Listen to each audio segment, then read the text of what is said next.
Good evening, everyone. What a strange and challenging time we are living through. But it is great that we can be here to unite today online, together to send a clear message: no to no deal. As a minister, a public representative, a mother and a daughter, and a citizen from Northern Ireland, it is my duty to be here with you, to send a clear signal to the British government that a no-deal Brexit threatens the very fibre of our way of life on the island of Ireland. A no-deal outcome risks socio-economic and political instability to our lives, and it must be resisted. My party, the SDLP, campaigned against Brexit. We fought to stop Brexit to protect our peace, our communities, and the freedoms and rights we have on this island. It was the late great John Hume that said, "The European Union is the best example in the history of the world of conflict resolution."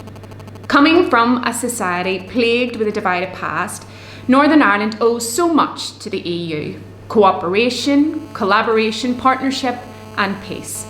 That is what the EU has taught us. That is what it has given us. Our peace process, our agreement, the Good Friday Agreement, was supported by the people of Ireland. The two principles of that agreement ensures that there will be no hard border in Ireland, and local people will make local decisions for local communities. But now, the British government are trying to rip that apart. This is a British government and a Prime Minister who are prepared to break international law, prepared to trample on the interests and the rights of the people of Northern Ireland, prepared to pretend that the Ireland Protocol is the problem, when in fact the Protocol is a symptom of the problem. Brexit is the problem. The Ireland Protocol is the safety net. It is not perfect, but it is absolutely required. Without it, we risk chaos and crisis, devastation to businesses, people and communities across this island. A no-deal outcome is unimaginable, unthinkable. But then again, for many of us, so was Brexit. So was a government that would break international law. It is the height of recklessness. In a world facing the challenge of COVID, the challenges of climate change and an ever difficult economic future, a no-deal Brexit adds further hardship to families across these islands.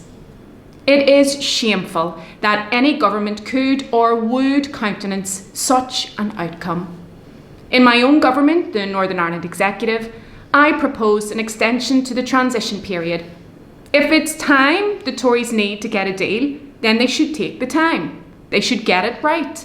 But instead, we are faced with uncertainty, time ticking down, time running out. Businesses and communities are confused, uncertain, filled with anxiety and worry about the future. It is unforgivable that the Prime Minister and his government has continued to pull our people through this while we battle every day to stop the spread of COVID-19, to save lives and to save our hospitals and our businesses.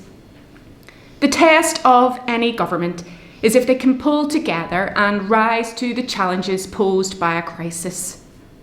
But this government has chosen instead to pull us apart and to create crisis.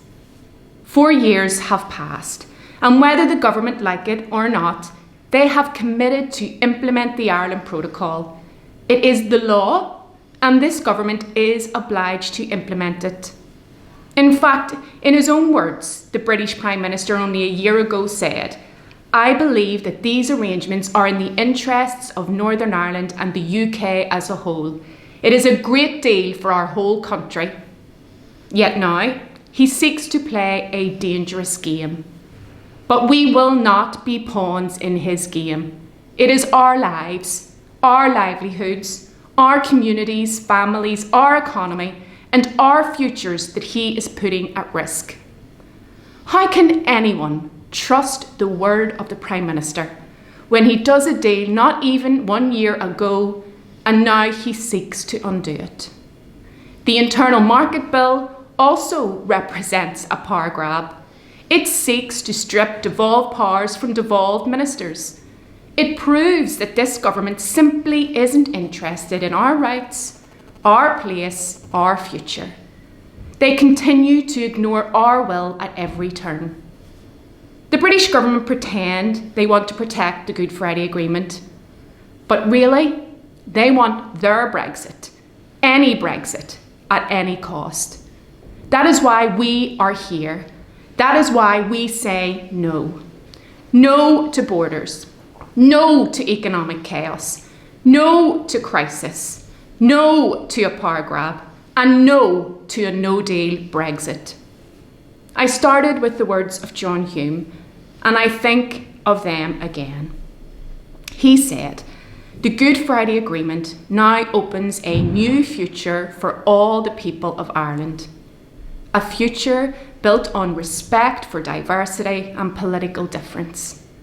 A future where we can all rejoice in our cherished aspirations and beliefs, and where this can be a badge of honour, not a source of fear or division.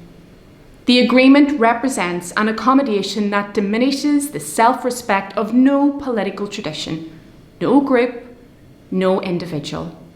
It allows all of us in Northern Ireland and throughout the island of Ireland to now come together and jointly to work together in shared endeavour for the good of all.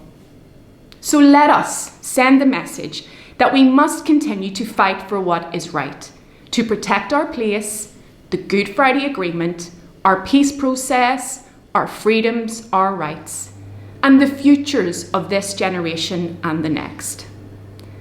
The stakes are so incredibly high for all of us across these islands, but for all of us here in Northern Ireland, the stakes are simply too high.